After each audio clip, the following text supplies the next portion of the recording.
usaha yang bagus. Namun malam ini sempena Maulidur Rasul, mari pula kita bertanya, kalaulah wasiat pusaka tradisi nenek moyang kita boleh jaga bersungguh-sungguh, bagaimanakah pula dalam soal kita nak menjaga wasiat pusaka peninggalan Nabi SAW?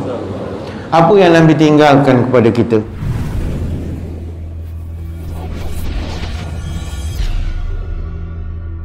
Assalamualaikum warahmatullahi wabarakatuh. Bismillahirrahmanirrahim.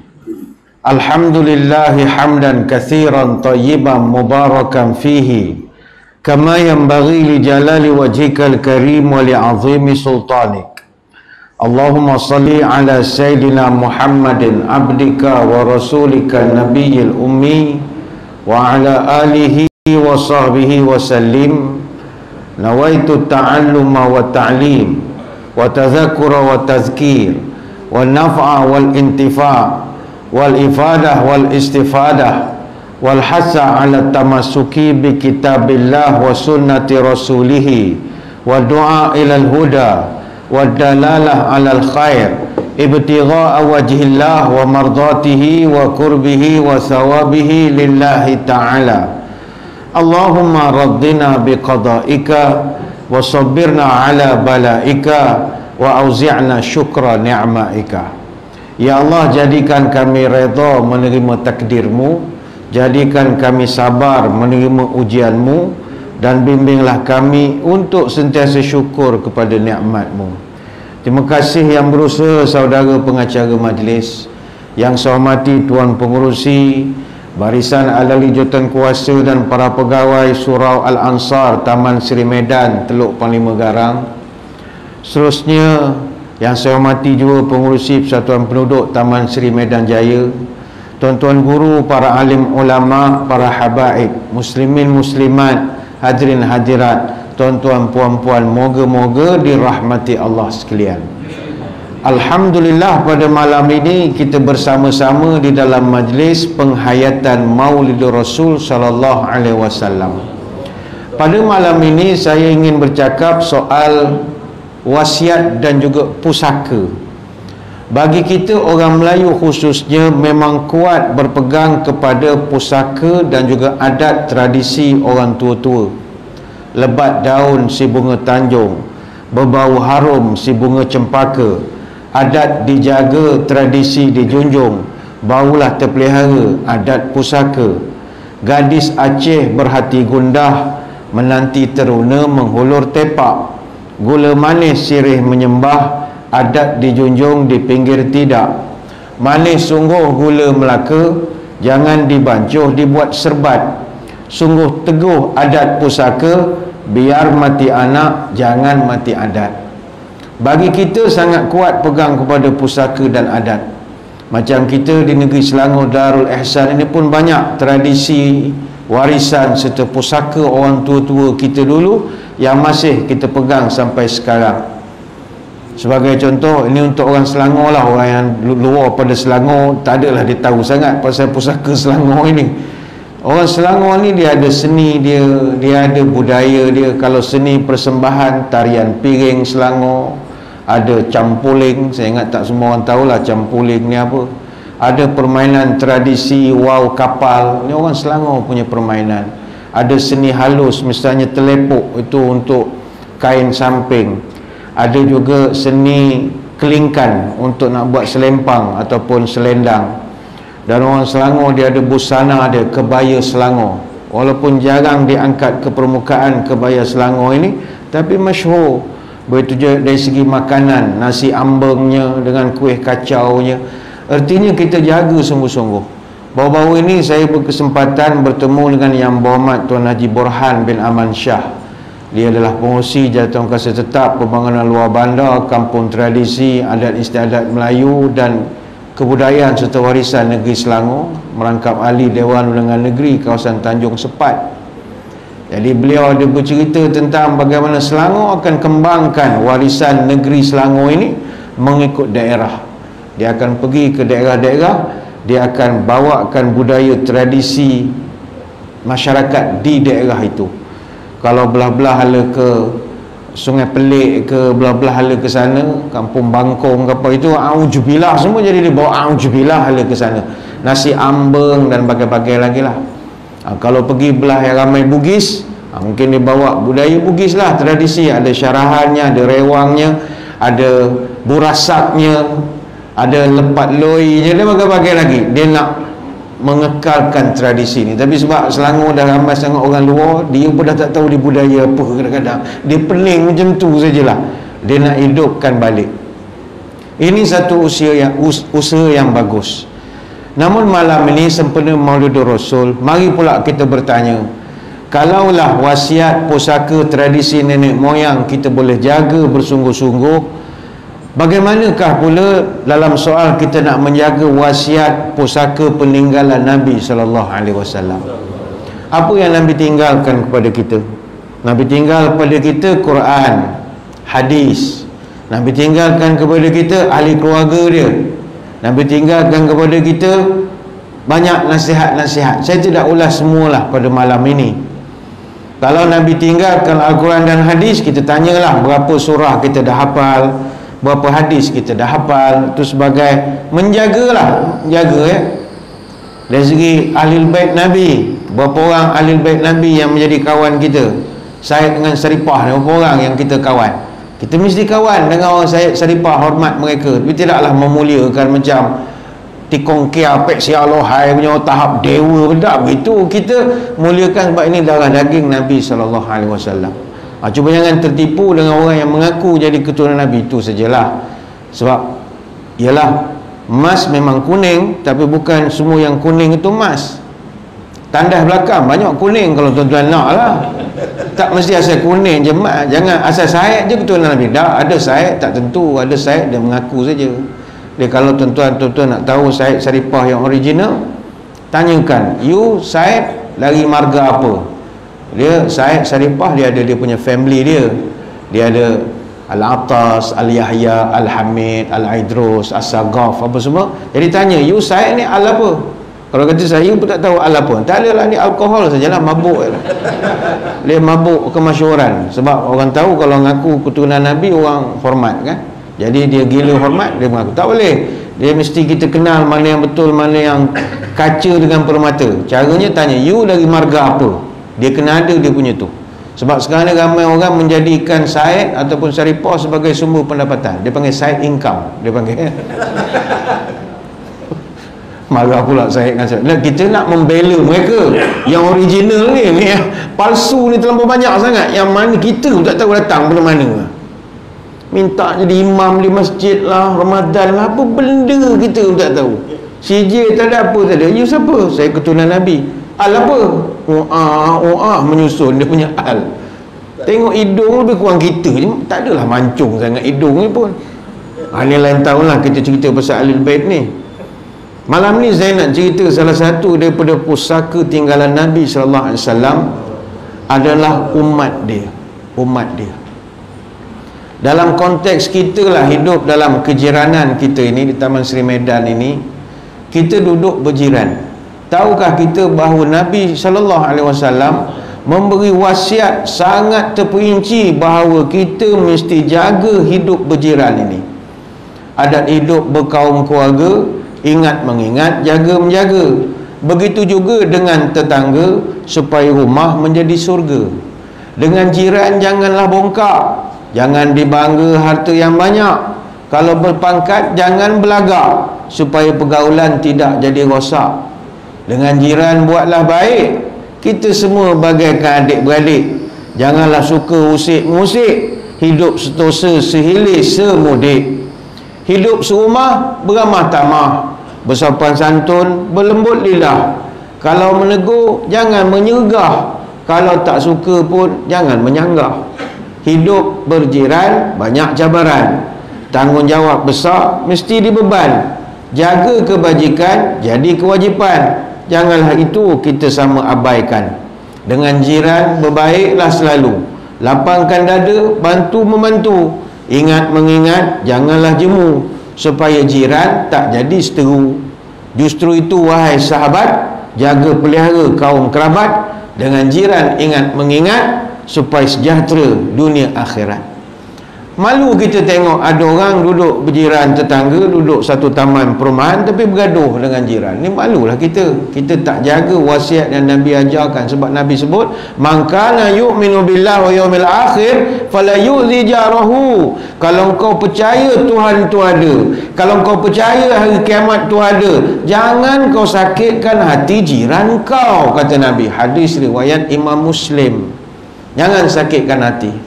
Parking kereta sampai 3-4 biji satu keluarga. Ni contoh saja.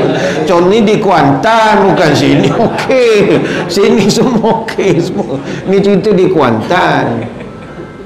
Padahal nak beranak dia je conquer sepanjang parking jalan tu. Tak boleh lah begitu.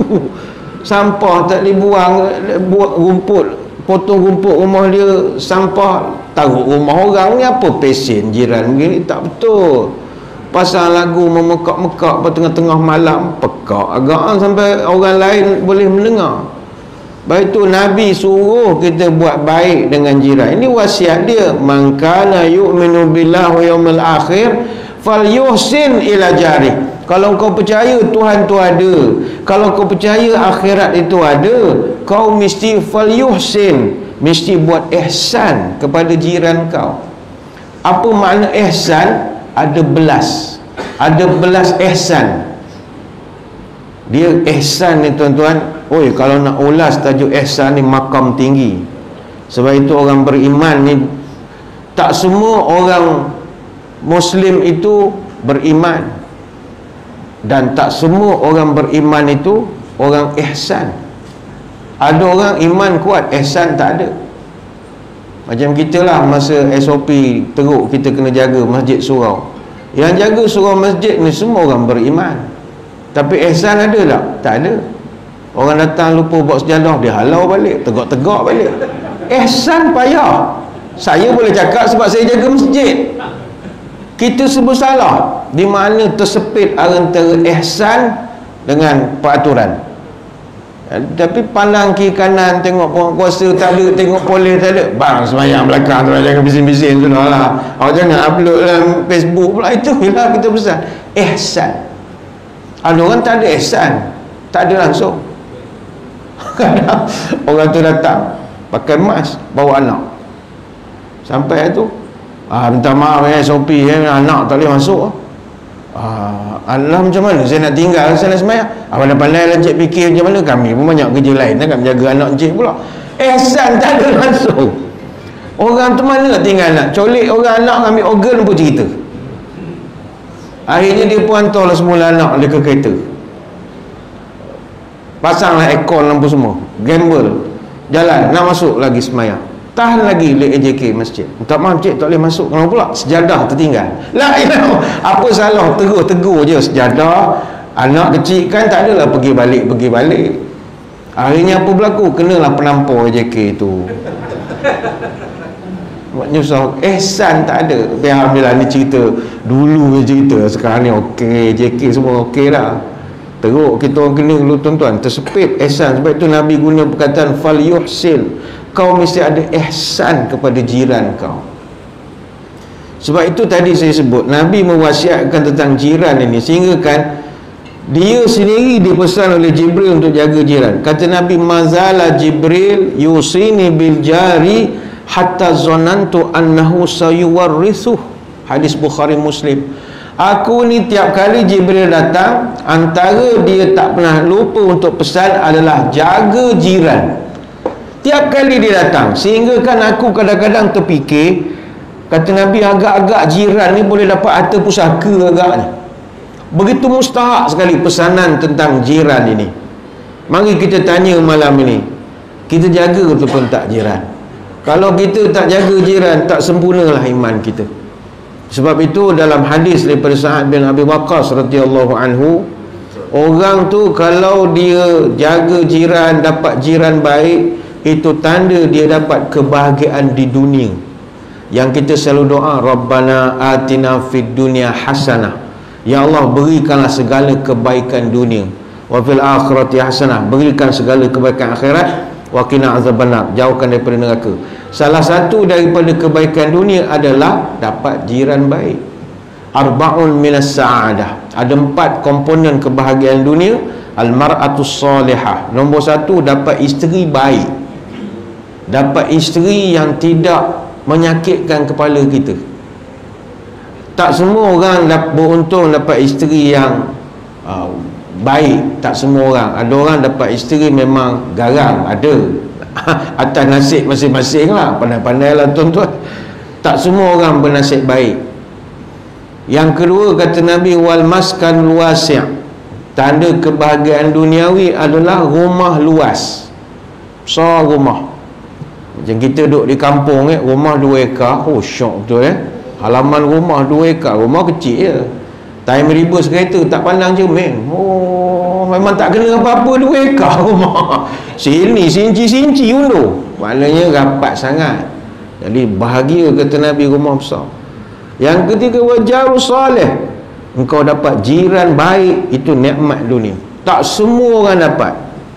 Yang keempat, wal markabul hani. Dapat kenderaan yang selesa, tak rosak. Kita start enjin, taruh minyak, insya-Allah ke mana boleh sampai. Pulau Pinang pun boleh sampai, insya-Allah. Ada orang kereta cantik Kuala Lumpur belum tentu sampai. Belum tentu. Traffic light dah berasap dah.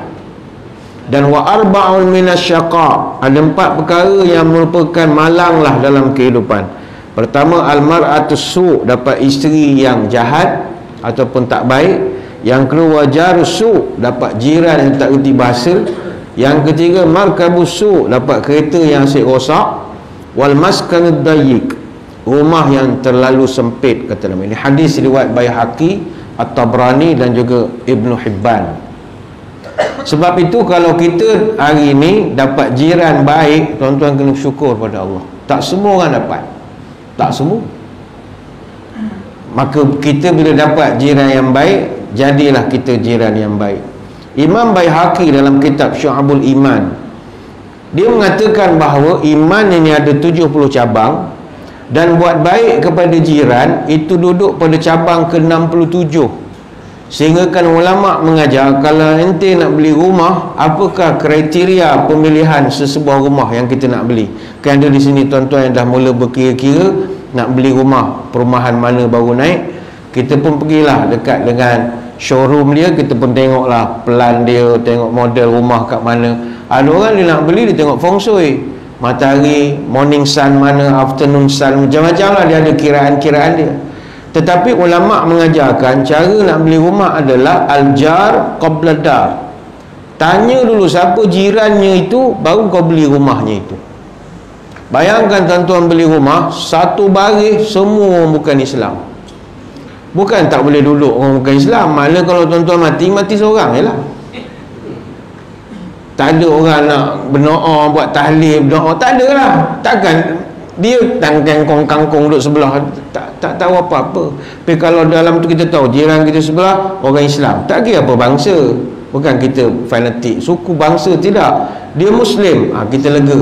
Maknanya kita ada kawan lah dalam ibadah, mungkin nak ke masjid, nak ke surau, nak minta tolong. Lepas itu ajar qabla dar. Siapa jiran kau, baru kau tentukan siapa rumah tu kau nak beli ataupun tidak. Sebab itu Nabi SAW mengajarkan salah satu doa yang baginda selalu baca adalah doa supaya dapat jiran yang baik. Nabi mengajarkan, kata Nabi, ta'awwadhu billah min jari sawi fi daril muqam. Wahai manusia, mintalah perlindungan daripada Allah daripada dapat jiran yang buruk di tempat tinggal engkau menetap itu. Hadis riwayat An-Nasa'i. Buatlah baik pada jiran. Dalam Quran Allah Ta'ala ada perintahkan dalam Suratun Nisa ayat 36. Allah perintahkan untuk kita buat baik kepada 8 jenis manusia. Wa'budullaha wa la tusyriku bihi syai'a. Sembah Allah, jangan syirikkan dia dengan apa pun. Kemudian apa? Wabil walidaini ihsana. Nombor 1, kau kena buat baik pada mak bapak engkau. Mak bapak duduk ranking nombor 2 lepas taat kepada Allah dan Rasul. Daripada segi prioriti, mak bapak sangat mustahak. Sebab itu tuan-tuan nak buat baik, buat baik kepada mak bapak dulu. Tak biar sibuk sangat nak menolong orang sampai ke luar negara apa semua, mak bapak tu tolong dulu. Dia sibuk buat rumah orang kat sana sini, rumah mak dia di kampung sengit lah. Tak betul. Macam mana awak tak bantu mak dulu? Mak tu dulu surga kita. Jangan mak mati boteh gegeh nak menolong. Masa mak tidur awak tak ambil tahu. Dia dah mati mula menyesal, buat kubur paling mahal sekali, batu nisan, marble, empuk pada Langkawi. Saya ada MP3 mengaji 24 jam pakai solar. Apa faedah? Orang nak berbati masa orang tu hidup. Kalau dah mati buat apa? Jadi nombor satu Allah Ta'ala sebut wabil walidaini ihsana. Selepas kau sembah Allah, nombor dua kau jaga mak bapak. Wabizil kurba, jaga saudara mara. Kau jangan sibuk tolong orang miskin lain, saudara mara kau miskin kau tak ambil tahu. Mungkin kita tuan-tuan akan heran, kalau kita semua tolong saudara, siapa nak tolong orang susah? Tuan-tuan, kalau semua orang tolong saudara dia, tak ada orang susah. Semua orang susah yang ada sebab saudara mara tak ambil tahu. Tuan-tuan tak percaya, cari orang susah yang duduk depan bank minta sedekah, cuba interview dia. Awak asal pada mana? Kampung mana? Takkan dia tak ada kampung? Apa kampung dia tak ada ketua kampung ke? Kampung dia tak ada sepupu ke? Tak tahu kok dia keturunan buluh betung, beranak begitu-begitu, tak ada waris. Mustahil. Manusia mesti ada saudara. Siapa saudara engkau? Kenapa saudara engkau tak tolong? Kita boleh tolong. Kita nak tahu kenapa engkau tak dibantu oleh keluarga sendiri. Adik-beradik engkau mana? Maka biasanya dia jadi begitu, ada problem. Lari pada keluarga, macam-macam lah dia akan ada masalah. Baik itu Tuhan letak nombor dua, wabizil kurba, jaga saudara mara engkau. Jangan sibuk orang lain. Ramai orang dengan kawan-kawan dia jaga. WhatsApp group kawan-kawan tak pernah left. Tapi WhatsApp group family, keluarga, waris, cucu, sepupu, sepapat, seminggu 3 kali left group. Ni apa benda? Bergaduh je dengan adik-beradik. Kalau kawan jaga sangat, tiap-tiap pagi ucap selamat subuh, salam tahajud. Adik-beradik cakap pun tak betul. Nombor dua disebut wabizil kurba.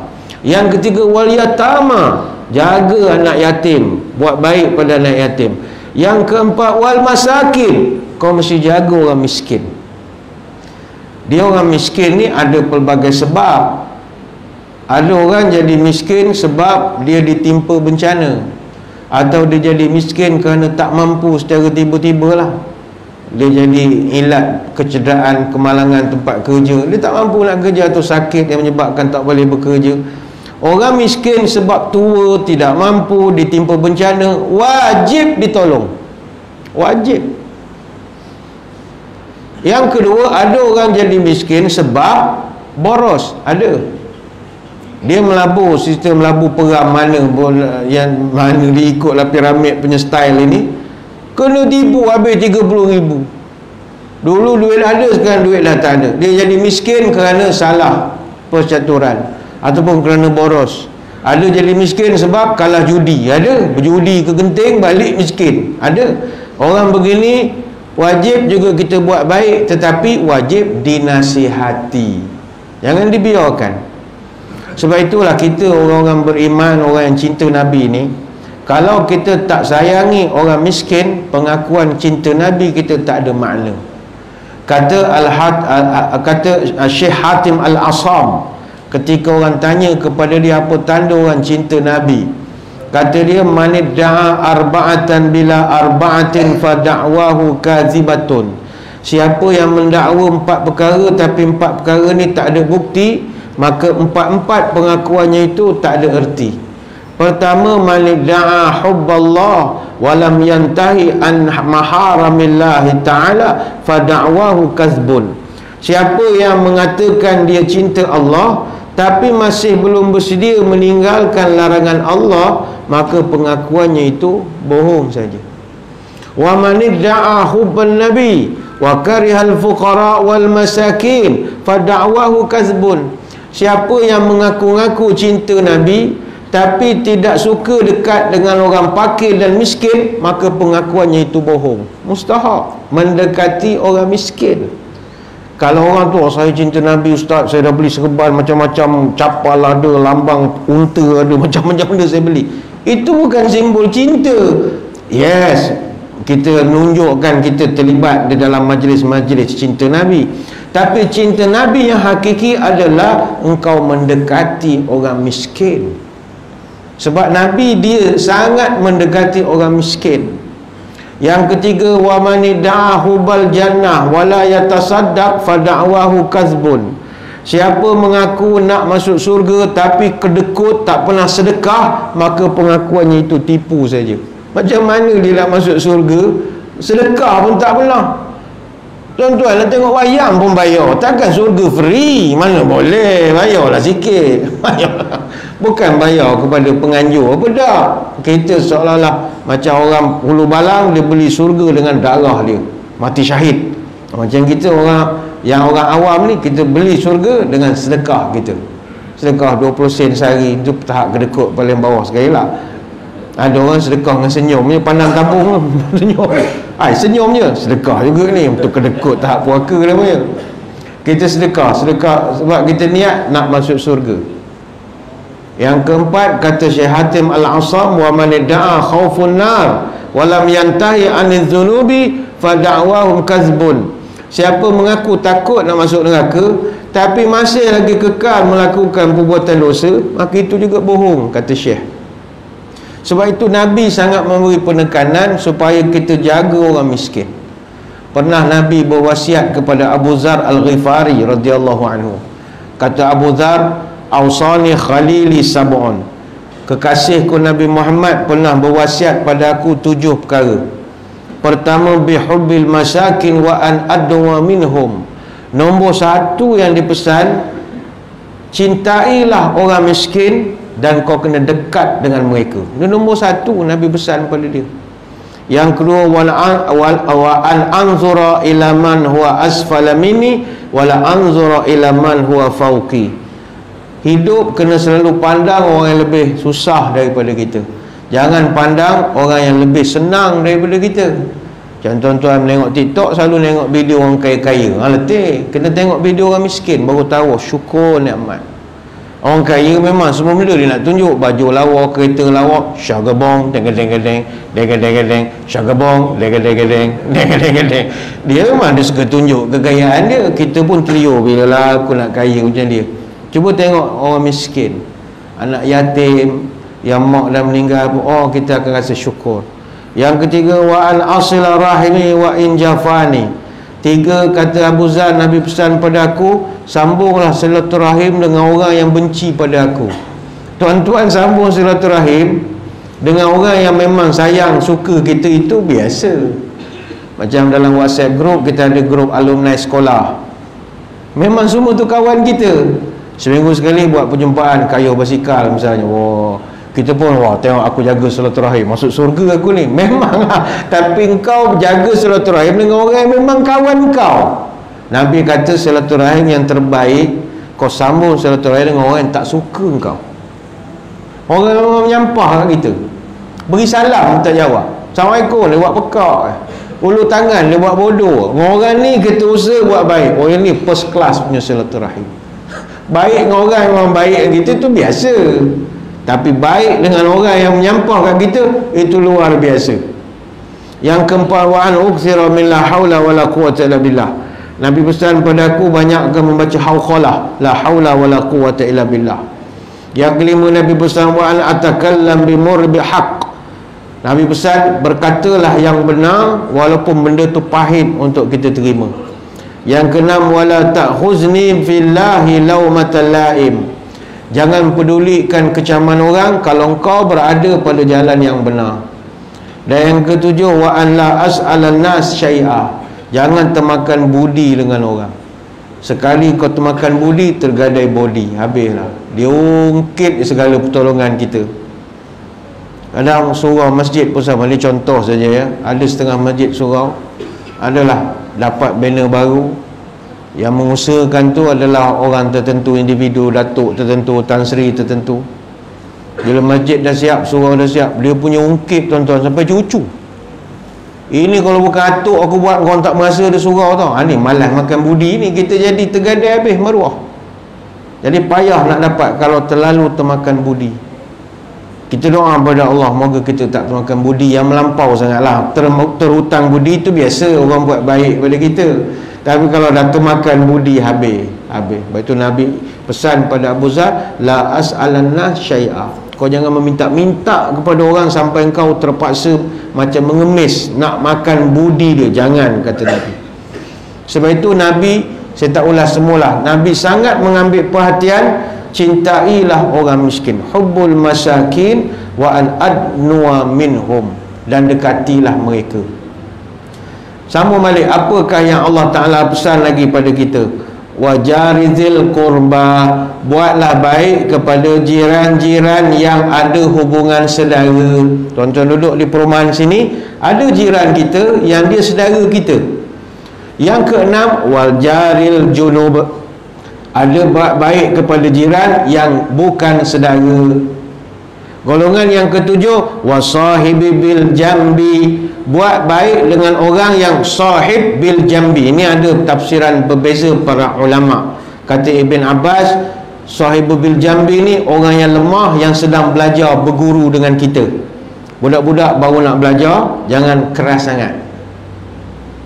Bukan budak-budak je lah, kalau orang pencen pun baru nak belajar Quran, penat mengajar tuan-tuan. Nak empuk kan dah tua. Kalau budak-budak tu tonyohkan kepala ke. Semalam ajar, hari ni kita ingat lagi, marah ke kadang-kadang. Ini confirm kita tak azan terus je. Pejabat agama Pulau Saman tu jawab kan azan lah. Minta izin teruskan ceramah. Biasa kita break sekejap pula tu. Cuak pula rasa, takut kena marah orang. Ustaz ni tak berhenti pula azan. Nah, kita teruskan je lah. Ibn Abbas mengatakan sahib bil jambi ini adalah orang yang lemah yang sedang belajar dengan kita. Kadang kita kalau mengajar orang, tuan-tuan, kita sakit, kita jadi nak marah ada. Terutama orang kita dah ajar 2-3 kali salah lagi, marah kita. Saya ada kawan seorang dia mengajar Quran. Dia mengajar Quran untuk orang dewasa. Dia kata pening Syekh mengajar orang dewasa ni. Dia kata anak murid dia semua orang pencen. Tapi orang pencen bukan orang biasa-biasa, orang jenis pegawai tinggi kerajaan.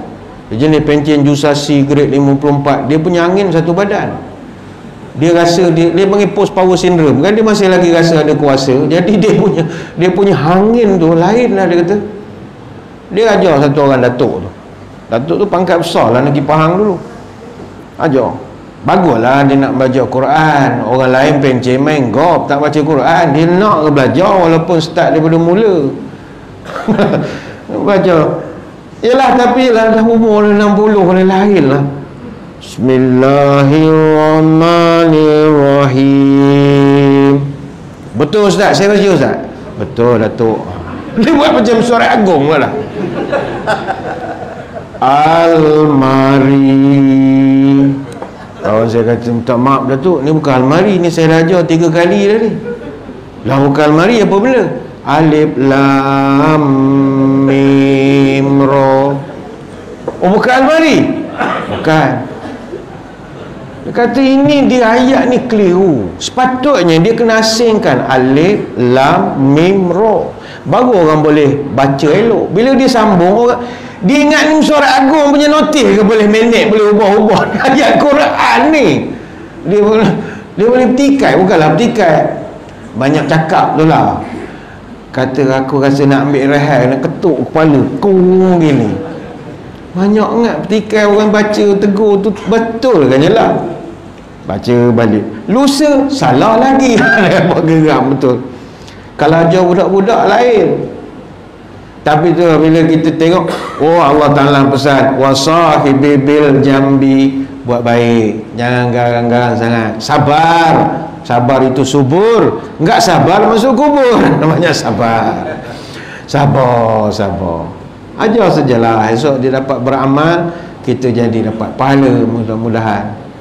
Kata Imam Qatadah, yang dimaksudkan sebagai sahibi bil jambi, orang yang teman dalam perjalanan. Contoh, tuan-tuan pergi ke Mekah buat haji, kita naik KT3 Maktab 80 contoh.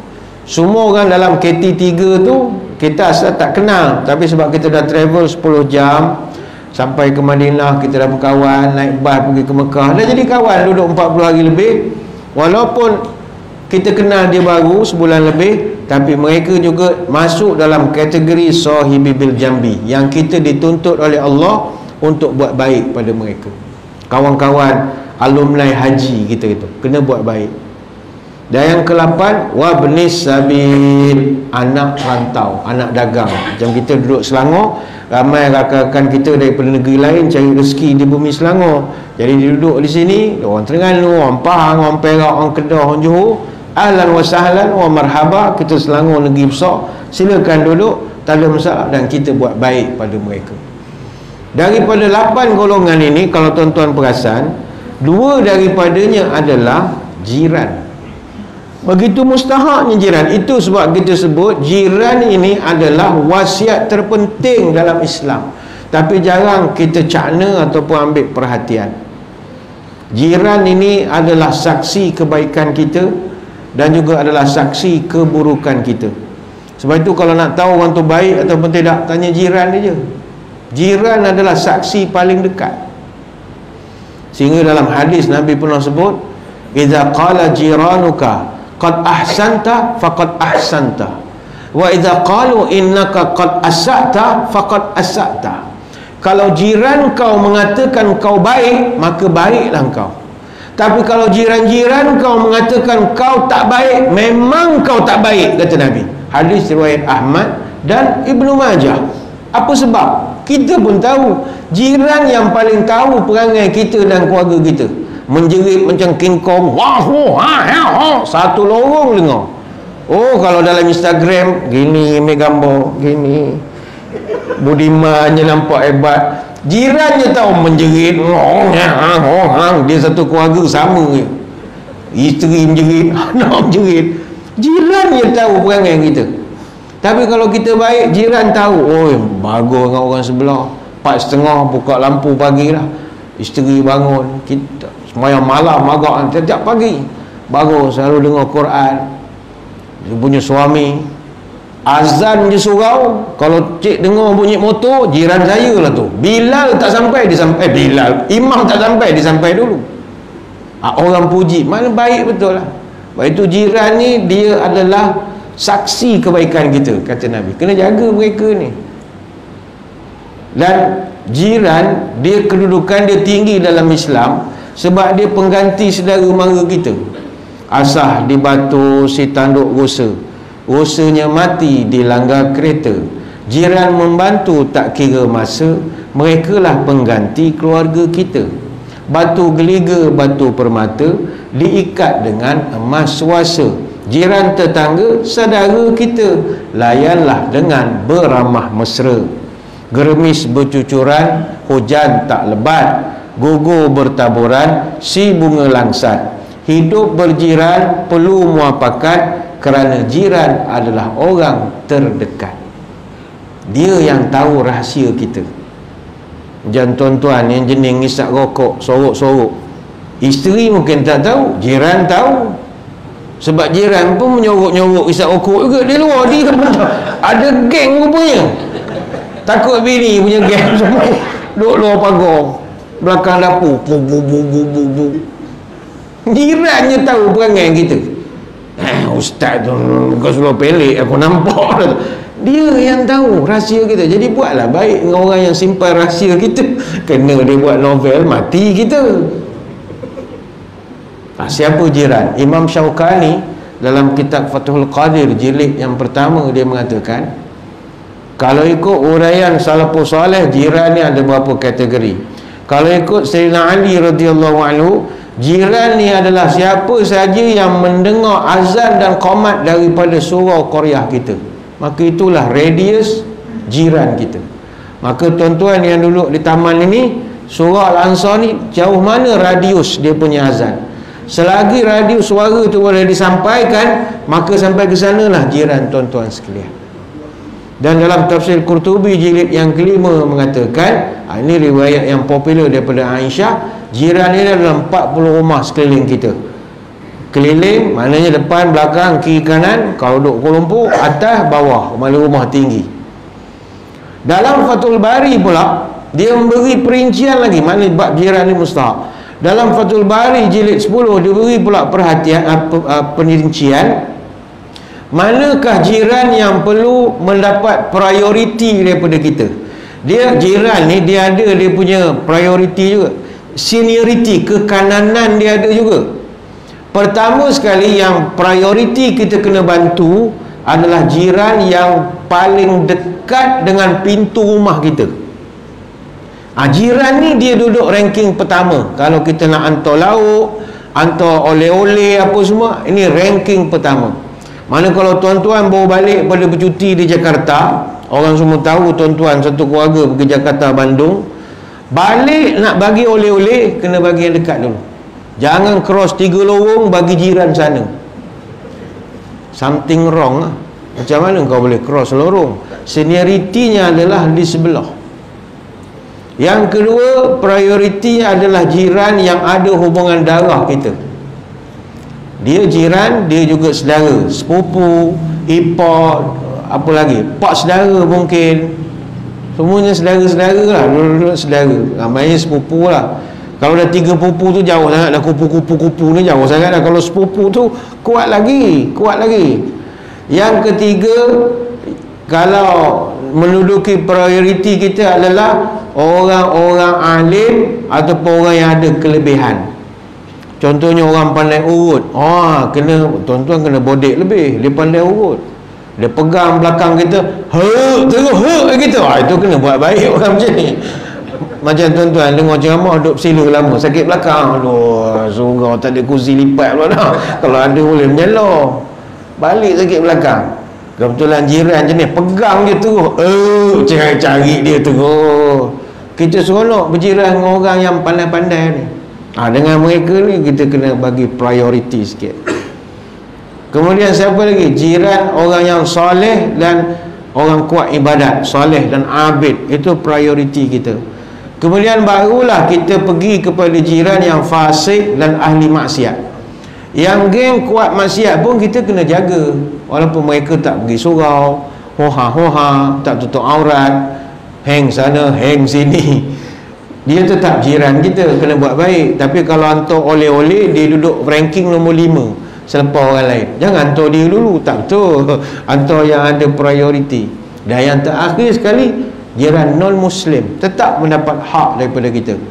Sebab itu hak jiran ini dijelaskan dalam hadis yang sangat teliti sekali. Kata Jabir radhiyallahu anhu, al-jiranu salasatun, jarun lahu haqqun wahidun wa huwa adnal jirani haqqan, wa jarun lahu haqqani, wa jarun lahu salasata huquq.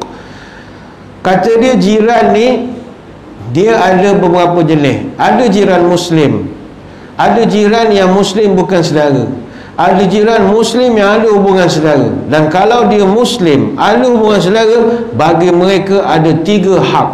3 hak. Wa ammal ladzi lahu salasatu huquq fajarun muslimun zu rahim lahu haqqul islam, haqqul jiwar, haqqur rahim. Jiran yang ada saudara mara darah daging kita, dia dapat hak sebagai jiran, hak sebagai Muslim, hak sebagai seorang saudara. Dia dapat hak.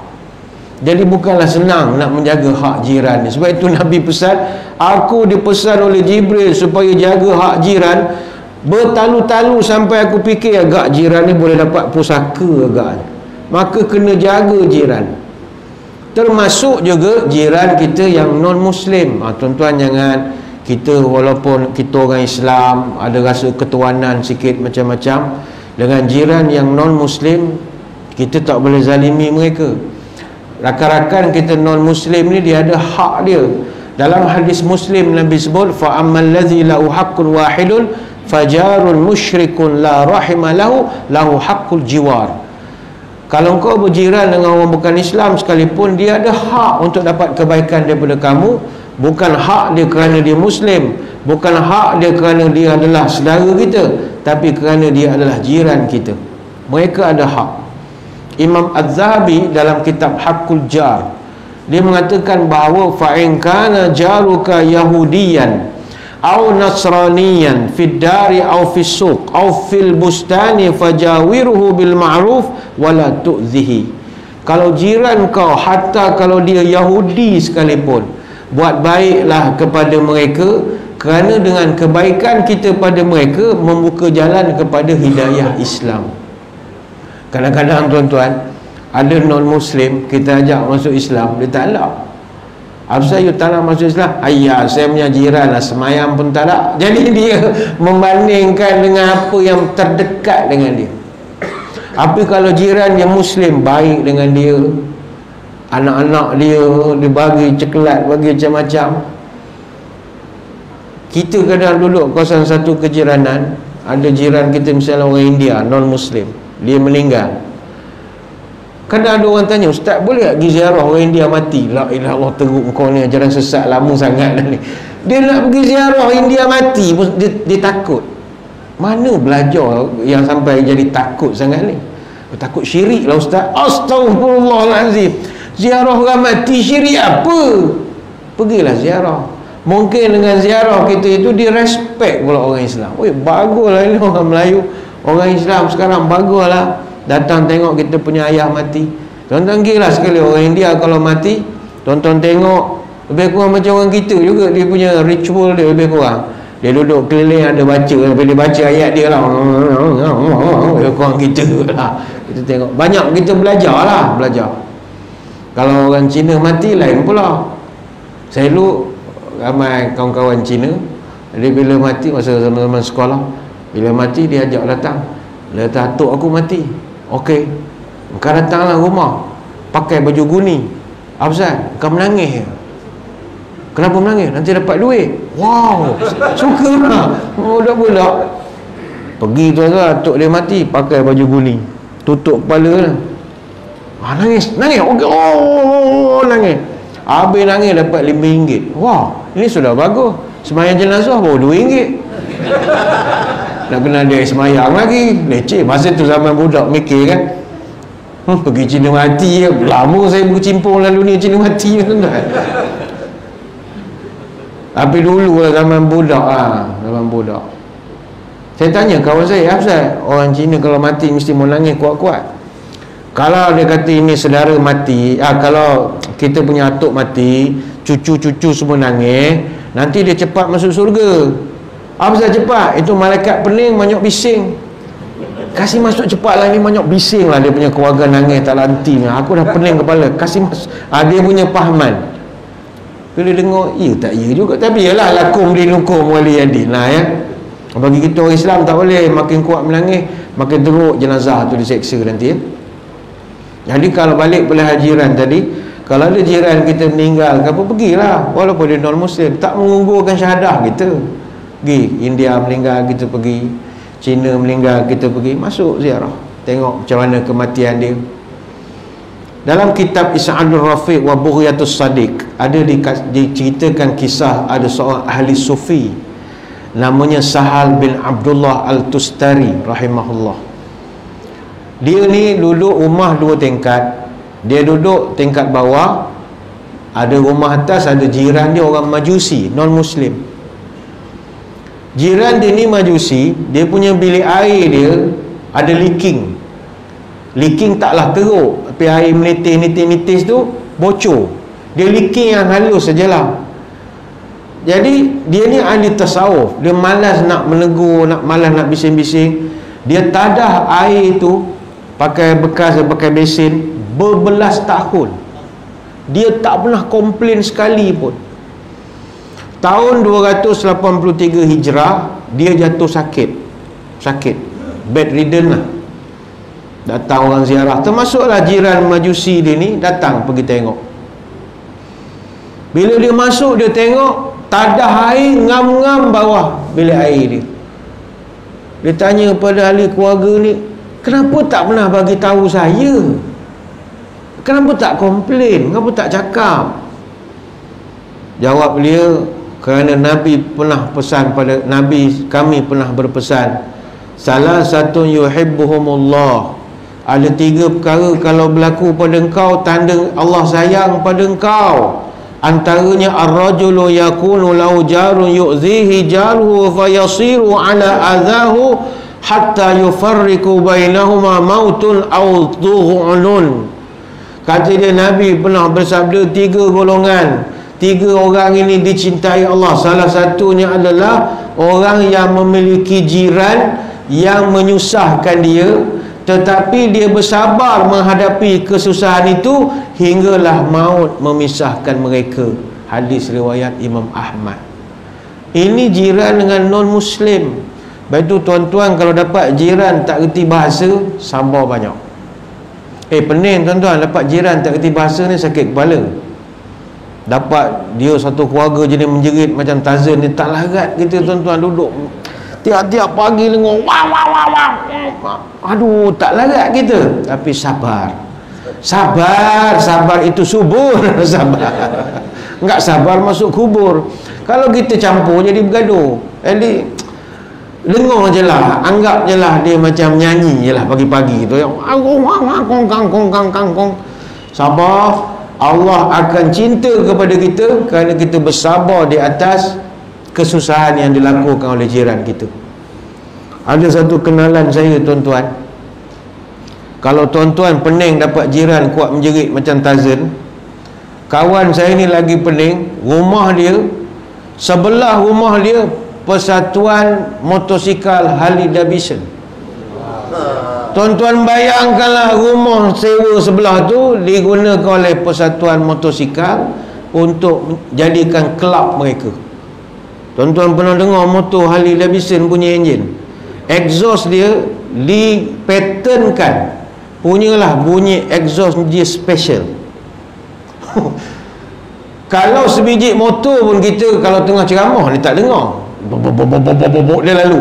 Kalau dah 20 biji, tuan-tuan bayangkanlah, kawan saya ni duduk sebelah, sakit jantung. Kalau tuan-tuan, kita hari Minggu nak relax, pagi-pagi nak tenang-tenang kayuh basikal. Ini dia berkumpul meramai sebelah, dia berkumpul ramai sebelum pergi konvoi ke apa ya. Kita dengar cerita, kau sabar sajalah, ini Allah nak uji. Akhirnya dia adalah persatuan penduduk pun tak puas hati, bincang dalam komiti, bincang cara baik lah, bincang cara baik dengan owner rumah. Engkau nak bagi sewa pun agak-agak lah, takkan bagi ke ni, kita duduk berjiran ni semua, carilah yang munasabah. Kalau baik buat sarang burung balik dah tentu bising, dia tiap petang bunyi. Jadi akhirnya selesai dengan baik lah. Tapi memang sabar itu kunci dia. Kalau nak bergaduh boleh bergaduh, jiran nak bergaduh boleh bergaduh. Jadi dengan non-Muslim pun kita ada, apatah lagi dengan jiran yang Muslim. Tuan-tuan, ada satu hadis riwayat daripada Abu Hurairah, riwayat Muslim. Sahabat tanya kepada Nabi, ya Rasul, kita sama kita orang Islam ni apa hak kami kena bagi? Nabi kata ada hak yang mustahak. Hakul muslim alal muslim situl. Ada 6 perkara kau kena buat. Percayalah tuan-tuan, 6 perkara ni kita tak dapat buat lah. Ikhlas, 6 ni kita tak boleh buat. Pertama, sahabat tengok, qila wa mahunna ya Rasulullah, apa benda 6 perkara itu? Nombor 1 kata Nabi, idza laqitahu fasallimu alaih. Nombor 1, kau mesti beri salam pada mereka setiap kali berjumpa. Kita bangun pagi, semua orang nak keluar rumah, hantar anak sekolah, pergi kerja, berapa orang jiran kita beri salam? Tak ada. Biasanya semua bunyi beruk ada.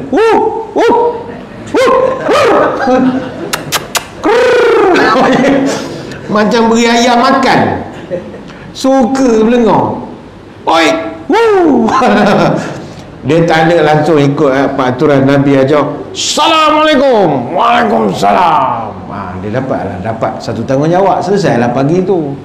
Jadi pagi esok kita sama kita buka pagar, Assalamualaikum, waalaikumsalam. Tutup balik pagar, tak jadi pergi jogging. Yang kedua, wa iza da'aka fa'ajibhu. Kalau dia ajak keluri, engkau kena pergi, kata Nabi. Tuan-tuan, jiran buat keluri, tuan-tuan kena pergi. Timbul soalan, Ustaz, saya punya jiran sudah pasang kanopi sebelah rumah saya, no problem. Masalah Ustaz, hari esok juga adalah keluri saudara saya di Perak. Keluri ni pula mustahak. Anak saudara saya ni anak saudara first kahwin, anak kakak saya. Kalau tak pergi tak syok. Dia pula ialah kakak kita, anak pertama, anak saudara kita yang first nak kahwin. Kalau tak pergi tak manis. Saya pun ramai anak. Masalah depan rumah jiran pun kahwin hari yang sama. Mana saya nak pergi? Jawapannya adalah jiran dulu. Apa sebab? Dia paling dekat. Habis saya punya saudara kau jauh, kau nak balik boleh jamak lagi. Habis tu kan saudara. Ya, tapi kalau kau mati di sini, siapa urus jenazah kau? Saudara kau ataupun jiran kau? Jiran kau. Jadi itu yang jiran, dia mengatasi pula bab itu.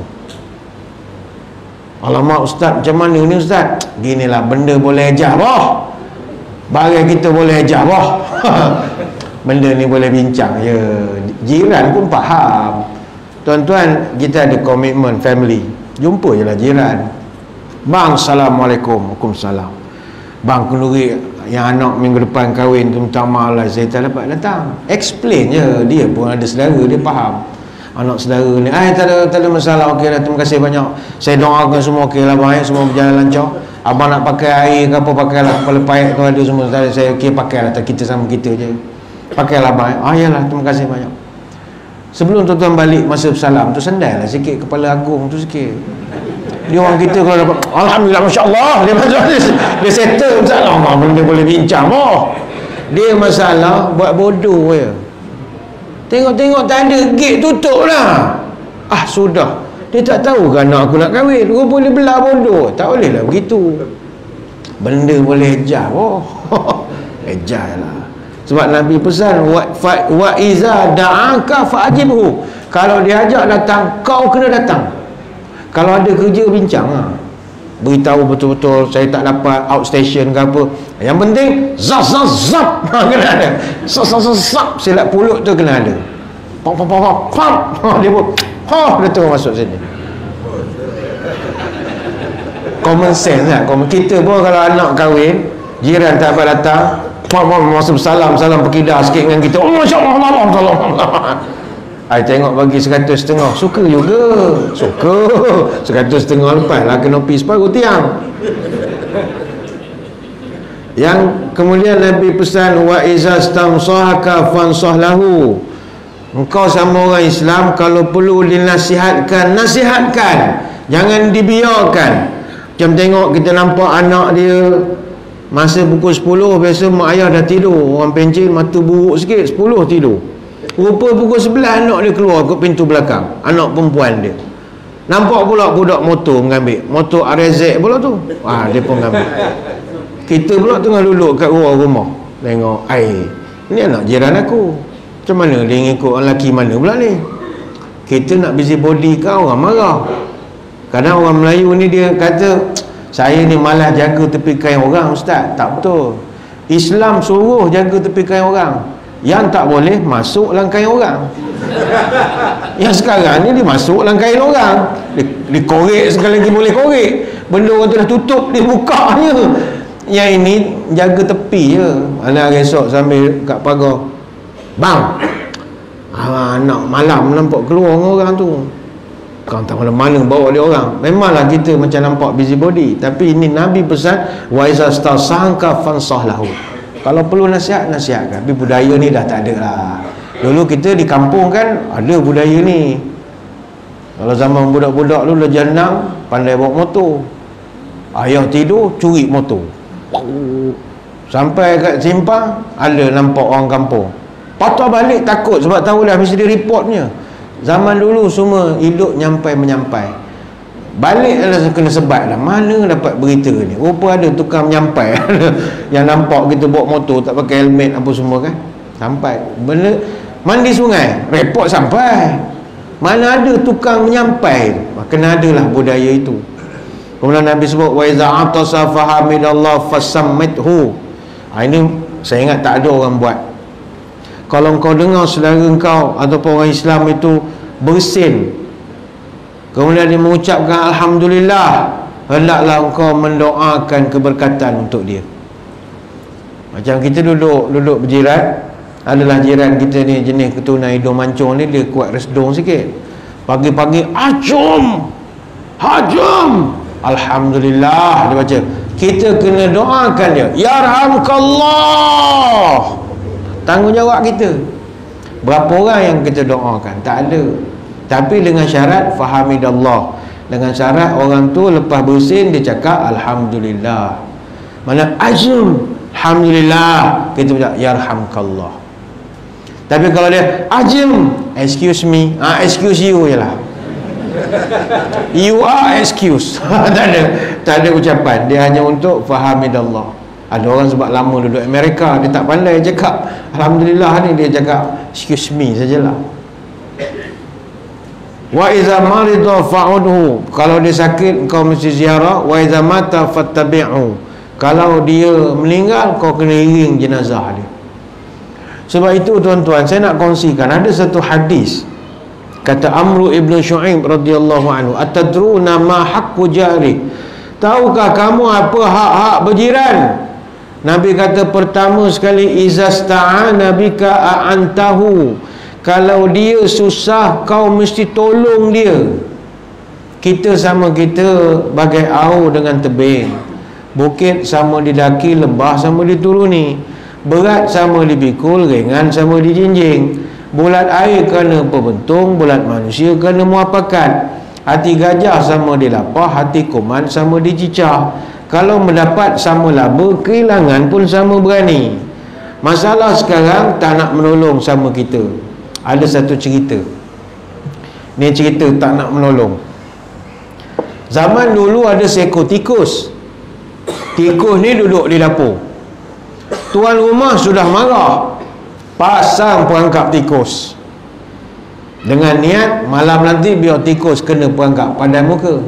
Tikus ni cerdik, dia tengok tuan rumah pasang perangkap, dia pun pergi mengadu dekat jiran dia. Jiran dia yang pertama namanya Ayam. Yam, aku punya tuan dah pasang perangkap tikus, apa aku nak buat? Kau kena tolong aku Yam, kau jiran aku Yam. Apa Ayam jawab? Nama pun perangkap tikus, bukan perangkap ayam pun bukan masalah aku. Kau selesaikanlah masalah kau. Jiran pun tak boleh tolong. Orang cerita masalah, tak apalah. Mengadu jiran seorang lagi, seekor lagi, nama Kambing. Kambing ni educated sikit lah, cakap orang putih. Bing, tuan nak bunuh aku lah, kau kena bagi aku idea sikit. Well, katanya, it's not my problem, you know. Nama pun perangkat tikus, tak ada kena-mengena dengan aku. Kambing pun tak boleh tolong juga. Jumpa jiran ketiga, Lembu. Bu, cerita, Lembu jawab cara lembu lah. Dia kata, aku kos, kalau kena perangkap tu kat kaki aku okey je. Aku kuih-kuih tercabut lah. Dia cerita hal dia pula, orang nak cerita masalah kita, dia cerita nama pun lembu, jawapan cara lembu tu lah. Lembu pun tak boleh tolong. Akhirnya tikus kecewa lah sikit. Kita ingatkan ada jiran, boleh lah bagi tahu, mana boleh bagi sokongan moral, boleh bagi bantuan fizikal. Tak ada. Jadi malam tu tikus hanya bersembunyi sajalah. Tiba tengah malam, terdengar perangkap terkena sesuatu. Pam, kena. Tikus terkejut, ni mana binatang pula kena ni? Rupanya ada ular tedung sesat, kena perangkap. Tuan rumah pun terperanjat, bangun tengok ada ular. Suami isteri ni nak lepas kalau ular ni tersepit. Masa si isteri tu tarik dia punya papan tu, ular tu U-turn, patuk isteri tuan rumah, jatuh sakit. Ni cerita zaman dulu, hospital tak ada. Kalau ada hospital kan cepat pula habis cerita. Jadi dia ubat sendiri. Nak cerita kena biar lama. Jadi dia pun ubatlah sendiri dia punya isteri tu. Orang kampung datang, kata ente punya isteri ni bisa tu dah banyak. Jadi beginilah, ente cari ni ayam kampung, sembelih, bikin sup, taruh herba sikit, nanti tu racun boleh tendang keluar. Tuan rumah fikir mana mau cari ayam. Teringat sebelah rumah ada ayam. Dia ambil ayam, dia sembelih. Ayam yang mana? Ayam yang masa tikus minta tolong, dia kata ini perangkat tikus, bukan perangkat ayam. Sekarang dia kena sembelih. Keok kena sembelih. Terkejut, terkebir-kebir, tikus menengok. Lah, mati ayam. Sudahlah. Tuan rumah pun bagilah isteri makan. Lebih kurang dalam seminggu okey lah, bisa tu dah turun sikit. Lepas pada seminggu sakit semula. Datang jiran nasihat, ente punya isteri ni nampak bisu ular ni lain sikit lah. Dia elok kalau makan kambing bakar. Kambing tu kalau boleh ente marinate tu 2 minggu, dia punya perak tu lagi sedap lagi lah. Tuan rumah kata, mana cik kambing? Oh, ingat sebelah rumah ada kambing. Kambing yang mana? Kambing yang masa tikus minta tolong, dia boleh jawab, it's not my problem. Sekarang siapa punya problem? Tikus ke kambing? Kambing embek-embek mati, jadi barbecue. Tuan rumah makan bagi nak rak, sedap kan, kambing perak bakar lagi, orang puak-puak dengan isteri makan. Overdose makan, meninggal isteri. Overdose sangat makan kambing. Sedihlah tuan rumah, menangis lah, datang jiran urus jenazah semua. Dia pun bila tengok ramai nak tolong keluarga dia, tolong apa, dia pun malu juga. Takkan orang daripada sakit jaga orang datang, dia dah meninggal pun orang datang. Dia ingat nak buatlah kenduri sikit, fikir mana nak cari binatang yang besar sikit. Teringat sebelah rumah ada lembu. Lembu yang mana? Lembu yang sama. Ketika tikus minta tolong, dia pun kata dia bukan bersalah. Apa pelajaran untuk kita? Kisah ni cerita dongeng. Pelajarannya adalah, kalau kita duduk berjiran, pegang pada prinsip it's not my problem, tunggulah dia akan jadi problem kita. Sekarang mungkin kita kata sampai busy body lah, it's not your problem. Sekarang it's not your problem, later on it's your problem. Contohlah, ada budak dadah saja. Kita baca paper, oh Selangor sekarang dadah nombor berapa-berapa. Kita Selangor rendah lagi, Pahang lagi teruk. Pahang mana teruk, dadah kuat sana. Kita tak rasa itu problem kita, itu problem di Pahang saja. Tiba kita baca data ADK, oh Selangor dah ada kes. Daerah mana? Daerah Kelang. Ini Kelang belah bandar Ustaz, belah sini okey. Tiba kita dapat tahu dah ada kes di kawasan, di daerah kita. Ini belah kampung belah sana Ustaz, belah sini okey. Dia selalu anggap it's not my problem, itu kampung belah sana Ustaz. Dapat statistik ADK, polis narkotik beritahu, sekarang dah ada kawasan taman kita. Itu Ustaz, taman lorong belah sana, belah sini semua okey. Ini semua Al-Hafiz semua, yang belah-belah surau ni semua Ahli Nur. Sentiasa menganggap it's not my problem. Tiba kita tahu, dekat lorong kita dah ada anak jemaah kita seorang mengisap. Kita kata, anak belah sana untuk belah sini okey. Dia sentiasa tak merasakan it's not problem kita, tak ada. Tuan-tuan, ni contoh saja, bukan saya kata orang sini ada mengisap, tidak. Kalau ada, contoh saja. Budak mengisap, mentara mak bapak dia ada, bolehlah dia ngambil duit mak ayah dia, beli ubat, pi kuda, macam-macam. Tapi kalau mak ayah dia dah mati esok, siapa nak bagi duit? Tak ada dah. Dia nak mengisap juga benda itu, nak beli pakai duit, duit tak ada. Mana dia ambil? Dia datang rumah kita lah. Dan dia nak beli barang tu, bukan dia ketuk pintu, Assalamualaikum pakcik, pinjam RM50 nak beli ubat batuk dengan pi kuda. Dah. Pinjam RM10 beli cakoroi. Dah. Dia nak duit beli barang, dia panjat ikut atap rumah kita. Dia akan kacau keluarga kita. Kita akan jadi tak seronok. Berpunca daripada it's not my problem saja. Maka nasihat menasihatilah. Walaupun orang akan menyampah, tapi kita ni fikir long term. Dadah jangan buat main, benda bukan kecil. Kerajaan belum turun lagi taraf dadah musuh nombor 1 negara, belum turun lagi, masih nombor 1. Walaupun orang kata rasuah tu kuat, yalah rasuah kuat, yang jadi dadah akan kuat juga, tapi dadah number 1 masih lagi. Statistiknya begitu menakutkan. Dan budak mengisap ni, dia kepala dia bukannya betul. Ada kes berlaku, dia masuk kat Felda, dia masuk rumah penoka. Kebetulan yang dia tahan masuk rumah tu ustazah. Budak ni, dia ikatnya ustazah dengan suami dia, pakai pisau lipat dia. Polis panggil dia orang geng pisau lipat. Pisau lipat yang seposen zaman kita sekolah tu, itu dia guna untuk nak ugut. Dia kata, makcik bagi semua duit. Dia kata, duit apa, sawit tanam semula mana ada duitnya. Makcik kalau degil saya toreh lagi makcik. Toreh lah, mana aku ada duit. Budak tengah high gitu kan. Lepas tu dia boleh interview pula makcik tu. Makcik nama siapa? Aku nama Khadijah. Apa masalah kau? Nasib baik makcik nama Khadijah, saya segan. Kenapa segan? Isteri Nabi nama Khadijah. Tak apalah, saya lepaskan makcik kali ni. Dia pergi pula kat suami makcik. Pakcik nama siapa? Aku ni kalau dalam kad pengenalan nama Kamarudin, tapi orang kampung panggil Khadijah juga. Oh, Khadijah juga? Okey lah, pakcik selamat. Budak tengah hai, mabuk belaka. Ada satu kes kat Johor, dia masuk diikat rumah Ustazah tu. Ustazah, duit semua mana? Duit tak ada. Ustazah yang samsing, saya toreh lah, aku mati syahid. Waktu dia fikir, ni Ustazah mesti simpan duit dalam Quran. Dia pergi cari Quran, tapi sebab dia ni agak budak belajar ngaji, tapi tengah-tengah hai, pegang Quran pakai alas kain, tak ada air semayang.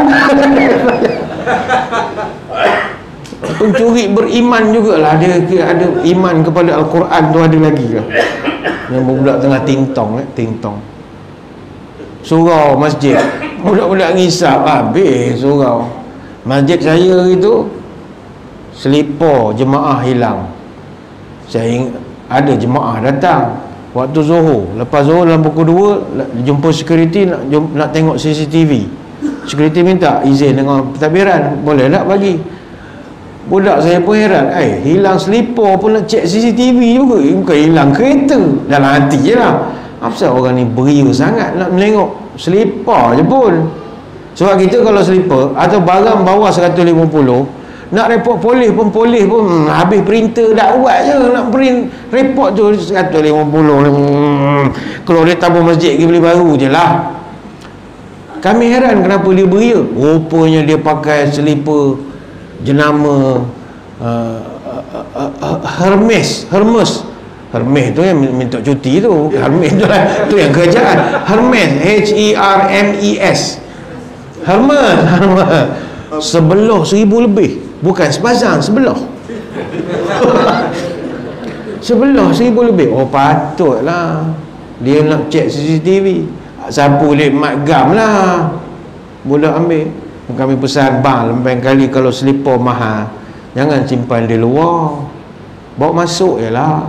Bolam plastik, buat macam di Mekah. Kalau rasa takut hilang, gantung leher semayang. Gurau je lah, pilih duit banyak dia saja je. Tabung ada sekali tengok CCTV, dia punya budak-budak ni, budak ngisap lah, budak ngisap. Jadi janganlah kita anggap it's not my problem. Yang kedua, Nabi pesan wa izas tansaka nasartahu. Kalau dia minta tolong dengan kau dari segi material, jangan kau sakitkan hati dia. Ingat, menyakitkan hati jiran dosanya tak sama dengan dosa biasa, dia dilipat gandakan. Kata Miqdad bin Aswad, Nabi pesan la an yazni ar-rajulu bi asyrati niswati aisaru alaihi min an yazniya bi mir'ati jarihi. Seorang yang berzina dengan 10 perempuan, dosanya jauh lebih ringan dibandingkan seorang berzina dengan isteri jiran dia. Kita duduk dengan jiran, isteri jiran lawa, kenyek-kenyek mata jadi buat pekerjaan yang tak senonoh. Kita zina dengan jiran punya isteri, itu dosanya lebih besar berbanding kita zina dengan 10 perempuan biasa. Ini bukan nak menggalak tentang zina, tidak, tapi itulah beratnya kita buat kerjaan tak senonoh dengan isteri jiran. Jangan, don't play. La an yasriqa rajulu min asyrati abyat aisaru alaihi min an yasriqa min jarihi. Orang yang merompak mencuri 10 buah rumah, dosanya lebih ringan berbanding seorang mencuri dari rumah jiran dia. Hadis riwayat Imam Ahmad. Dia curi pasu bunga jiran, apa benda punya jiran. Don't play. Jiran bukan benda kecil, kena jaga elok-elok. Pernah dulu Nabi Ibrahim AS, Nabi Ibrahim satu malam datang satu orang ketuk pintu rumah dia. Bila dia buka pintu, dia tengok pakcik Majusi. Ya pakcik, ada apa? Wahai Ibrahim, aku nak tumpang tidur rumah kau boleh? Rumah aku dah roboh, hari ribut, tolonglah. Dia kata, pakcik, aku ajak kau sembah Allah lama, kau sibuk sembah api, kau pergilah minta tolong dengan api. Pakcik kata okeylah, tak bagi, dia pun belah. Tengah malam Nabi Ibrahim tidur. Dalam tidurnya dia mimpi Allah marah pada dia. Hei Ibrahim, sombongnya engkau. Pakcik tu selama dia hidup, dia sakit aku sembuhkan, dia sedih aku gembirakan, dia lapar aku kenyangkan. Engkau dia baru minta satu malam tolong, kau dah tak boleh tolong. Sombong betul engkau ni Ibrahim. Tengah malam dia cari balik pakcik ni. Tengok pakcik tidur bawah pokok. Pakcik pergi tidur rumah saya. Pakcik tu pun heran. Apa pasal cari aku ni? Sampai rumah pagi mandi apa semua, tidur selesa. Pakcik tanya, apa pasal kau bagi aku begini layanan? Tadi kau tak bagi. Nabi Ibrahim cerita apa yang berlaku, dia tidur gini-gini. Pakcik tu dek kerana insaf Allah sayang pada dia, mengucap dulu kalimah syahadah ni. Sebab itu jiran kena buat baik. Walaupun dia tak apa senolong sangat. Kerana kita fikir dakwah. Kalau jiran jahat, dia jadi baik. Kalau non-Muslim, minat pada Islam. Nabi dulu dapat satu orang perempuan Yahudi, kerjanya meludah setiap kali Nabi lalu. Nabi lalu, pui di ludah. Nabi lalu, pui di ludah. Makcik. Nabi ni sabar, duduk kawasan satu perumahan, nak gaduh buat apa. Satu hari, makcik ni, Nabi lalu, tak ada dah ludah. Sampai Nabi pula heran. Mana makcik ni? Biasa, pui sini tak ada lah. Tanya orang, mana makcik rumah hujung? Oh, dia sakit ya Rasul. Sakit. Nabi pergi ziarah.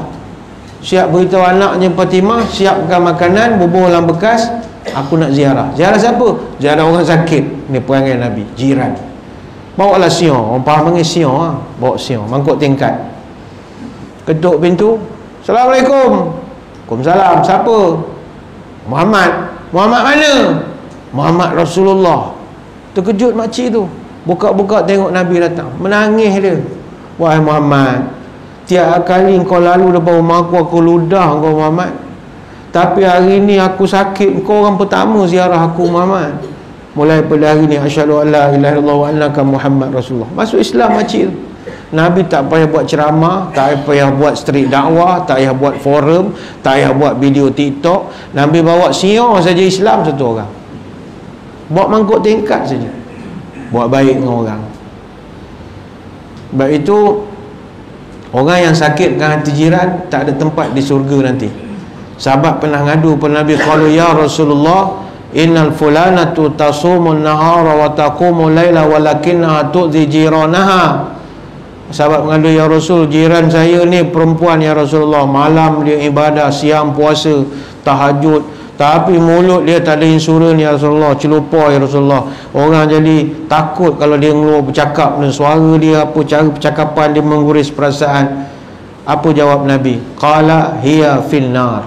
Makcik tu nanti dulu neraka, kata Nabi. Ini hadis riwayat Imam Ahmad, Ibnu Hibban dan Al-Hakim. Yang ketiga, Nabi saya ringkaskan saja ya. Kata Nabi, wa in istaqradaka aqradtahu. Kalau jiran nak pinjam barang, bagilah pinjam. Asalkan yang dia nak pinjam tu benda munasabah. Setakat nak pinjam mangkuk, pinggan, nak pinjam ruang depan rumah kita, nak pinjam paip luar untuk nak ada nak hal dia. Benda yang boleh bagi pinjam, bagilah. Benda yang tak boleh, tak boleh lah. Nak pinjam isteri, tak boleh. Ingat cerita anak bapak, boleh pinjam isteri, tak boleh. Pinjam isteri, tak boleh. Walau bos pun, tak boleh. Yang keempat, wa in iftaqara uta'alai. Kalau engkau memasak, kau kena beri pada jiran. Ini pun saya ingat budaya ni dah tak ada. Ibu-ibu ingat ya, kalau masak banyakkan sikit, niat bagi jiran. Allah ustaz, jiran saya ramai ustaz, macam mana nak bagi? Ikut prioriti yang diajarkan tadi, iaitu rumah terdekat dulu. Jangan fikir semua yang paling dekat kita bagi. Ada satu kisah Abdullah bin Amr radhiyallahu anhu. Dia kalau sembelih kambing, setiap kali disembelih kambing, dia mesti ulang-ulang kali pesan, ahdaitum lijarinal yahudi, ahdaitum lijarinal yahudi. Jangan lupa bagi ni, kambing ni kan bagi sikit ke jiran Yahudi kita. Bagi, jangan lupa bagi. Apa sebab dia beria sangat? Sebab Nabi pernah pesan pada Abu Dzar, ya Abu Dzar, iza tabakhta maraqatan fa'akthir ma'aha wa tu'ahid jiranaka. Engkau kalau masak, banyakkan kuah, kemudian berilah kepada jiran kau. Hadis Muslim. Maknanya kalau tuan-puan lah memasak, contoh masak singgang, orang Selangor kenal ke singgang? Masak singgang, masak singgang ni banyakkan kuah. Jadi bila kita masak, bila kuah banyak, boleh beri pada jiran. Ikan tu kecil je, besar pemadam pensel je kita bagi. Bawang adalah surat 2, kuah tu yang kena banyak. Jadi jiran bila dapat, dia pun suka. Alhamdulillah. Dia bukan dak sangat, tapi sebab kita masak tu adalah aroma sampai ke rumah dia. Ada jiran kadang dia goreng ikan turbuk masin Sarawak, 3 lorong bau. Semua aduh sedapnya bau ikan bacin ni, aduh kena dengan kari sur. Kena kita saya boleh pilih ini kena main dengan kari dengan ikan masin sur, dia kata. Mana sedap sangat lah kak, telio-telio dia. Tiba kita hantar pula ke rumah, Masya Allah, dia bergembira. Walaupun tupperware kecil baginya, dalam bekas aiskrim yang plastik tu kan, bagi suka. Tu yang keempat. Yang kelima, wa iza marida uttahu, kalau dia sakit kau pergilah ziarah. Yang keenam, wa iza mata tabi'ta janazatuh, kalau meninggal kau iringlah jenazah dia. Yang ketujuh, wa in asabahu khairan hanna'tahu, kalau jiran kau dapat nikmat, ucapkan tahniah kepada dia. Ini pun kita jarang buat. Kenapa Nabi suruh tahniahkan? Sebab kita hilang sifat dengki. Kadang kita ada juga dengki-dengki sikit dengan jiran. Contoh, ni biasa berlaku kalau duduk quarters lah, quarters kerajaan. Yang duduk quarters semua grade sama, mana suami masing-masing semua, kalau cikgu semua DG41 semua. Tapi tiba-tiba isteri tak kerja, masing-masing duduk rumah. Tiba-tiba datang tengok Cina bawa lori hantar barang, hantar sofa. Jiran sebelah tengok, wow, beli sofa, wow, wow. Hari esok Cina datang pula lori lain, hantar pula TV besar. Dia pun tengok, wow. Dia wow lagi, huruf wow lagi keluar. Masuk hari ketiga, dia tanyalah suami dia, bang, abang ni grade berapa kerja? 41. Jiran sebelah 41, sama confirm kerja 10%, tak sama beza gaji. Habis kenapa dia hari-hari beli barang, abang tak beli barang? Dia dah start mempertikaikan kenapa orang sebelah. Akhirnya lama-lama dengki. Agaknya jiran kita ni gaji dia tak banyak, tapi banyak duit rasuah tu agaknya. Dia start fitnah orang, bela hantu raya lah, bela toyol macam-macam. Jangan. Tapi bila ditahniahkan, dia hilang dengki. Tengok Cina hantar sopa, wow, tahniah lah, lawa sopa, hilang sombong, hilang dengki. Esok dia beli TV, wow, tahniah lah beli TV, tahniahkan. Jiran beli kereta, tahniah lah bang, kereta lawa, berkilat-kilat kereta. Bolehlah kawan menumpang nanti, beg bawah, kita tahniah je. Jiran dapat pingat, tahniah je. Bang masuk surat khabar, dapat AMS, tahniah lah. Jangan, bila tak tahniah didengki. Tengok jiran aku, sekolah sama aku, bodoh pada aku sekolah, macam mana boleh dapat pingat? Aku rasa protokol tak betul lah. La ilaha illallah, ni ngutuk lah protokol. Jangan play. Awwalul khasmaini yaumal qiyamah jarani. Nabi sebut kes pertama yang akan dibacakan prosiding mahkamah Allah adalah kes pergaduhan dua jiran.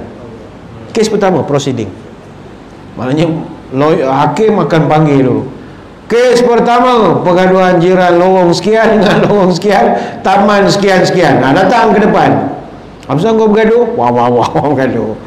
Yang ke-8, wa in asabahu musibah azaitahu, kalau dia ditimpa musibah, ucapkan takziah. Yang ke-9, wala tastazillu alaihi bina fatahjubur rih illa biiznih, jangan kau bina satu binaan di rumah kau yang menyebabkan angin tidak masuk ke rumah dia, berdosa hukumnya. Illa biiznih, kecuali dibincang, diminta izin. Lepas tu sekarang majlis pembandaran PBT dia pun ada peraturan 10 kaki itu bukan undang-undang saja buat, berdasarkan nasyara. Kita tak boleh bina binaan walaupun tu rumah kita, kerana kita menghalang hak orang lain. Kita punya hak ada had. Itu kan istilah undang-undang, setiap hak ada had. Walaupun itu kompon rumah kita, ada had, iaitu hak orang lain juga. Sebab itu kita punya hak mahdud bihaq ghairi, hak kita terhalang oleh hak orang lain. Nak putar radio volume paling kuat hak kita. Tapi hak orang lain adalah mendapat ketenangan dalam hidup. Itu hak dia juga, terhalanglah hak kita. Memang rumah kita nak bubur tinggi, ikat batu dinding, bubur lah, tapi rumah dia ada hak untuk dapat angin. Jadi itu adalah kesalahan. Illa biizni, kecuali minta izin lah. Jumpa jiran, bang, saya ni ramai anak perempuan bang, anak dah besar-besar ni dah, anak dara belaka dah. Jadi dia nak keluar masuk rumah ni, kesian nak mengambil JNT atau barang pun kadang nak kena sarung tudung. Jadi susah kadang-kadang tu.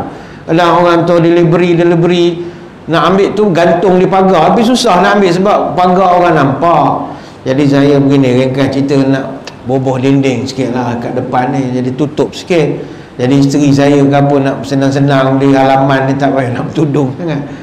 Itulah untuk makluman abang. Nanti saya buatlah belah abang tu, saya plasterkanlah sekali. Bincang je lah. Jiran kita pun tak ada masalah, cuma kalau nak alang-alang plaster tu cat lah sekali. Sebelum cat tu tunjuk katalog lah, aku nak tengok. Dia request lah, bagilah tuan-tuan, daripada kelahi bagi belanja lah. Jangan minta lebih-lebih dah lah, lampu lah itu ini, penat lah kita.